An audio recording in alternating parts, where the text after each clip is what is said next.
Hello, in this video I want to show you how to connect Wi-Fi network with Lenovo Legion Go. And to do this we'll need to click on our Wi-Fi sign in the bottom right corner of the screen. Here make sure that the Wi-Fi is enabled. I have it enabled and it's blue like this, like I have right here.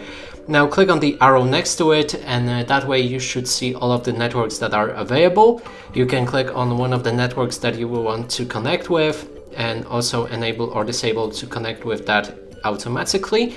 Then click connect, enter your Wi-Fi password.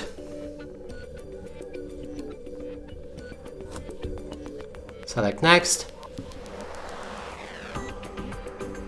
And now you're connected with the network.